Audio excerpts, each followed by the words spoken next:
Welcome back to Candlestick College. This is day one, so hopefully everyone watched the introductory video where we covered the course overview, the grading rubric, and also the award that you can potentially earn from successful completion of this course.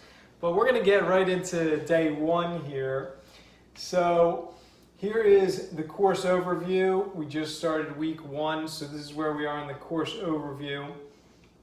And we're just going to go ahead and zoom in like we were focusing a microscope and just zoom into this week one here to pull up each individual day of week one.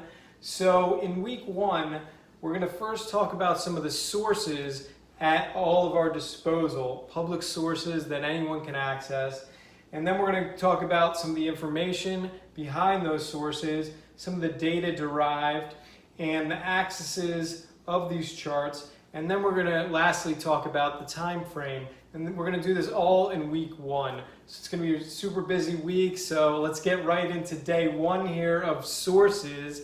So day one is actually nice and easy. There's really only two sources that I use 99% of the time. So the majority of my time is spent on these two sources, these two sites. The first is stockcharts.com and the second is finviz.com, and that's really all you need to know.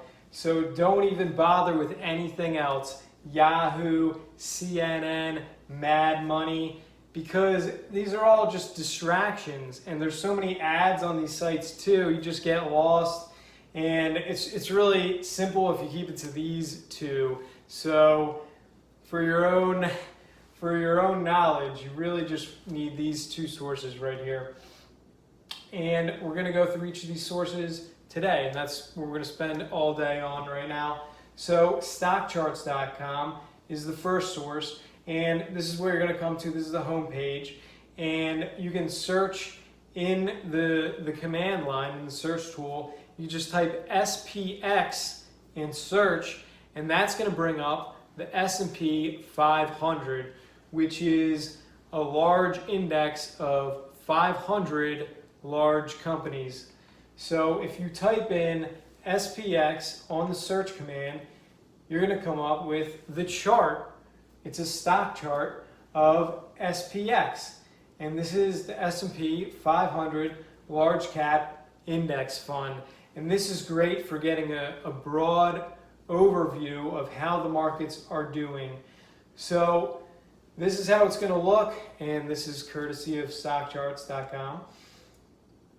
The next is finviz.com, which is also an amazing source of information for me, and it can be for you as well. So this is the landing page for finviz.com. It's going to have a cool heat map here of all of the stocks in the market, all of the large stocks. And you can also search in this command line, but it's going to be a different search. If you want to get the S&P 500 in finviz, you're going to have to type the @ symbol and then ES.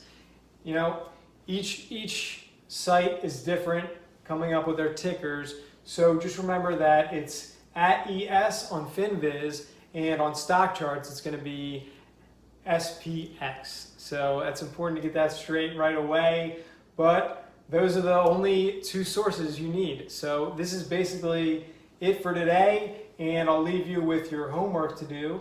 So step one is to go to stockcharts.com and just check out the page. You're going to want to bookmark it and just type in SPX in the command line, and this is going to lead you to your first candlestick chart ever, possibly, if you're not familiar with candlestick charts. But this is really going to open you up to a world of opportunity here. So please don't skip this homework, and each subsequent homework is going to be dependent on this first step as well, so you're going to want to nail this down. And I will see everyone in day two.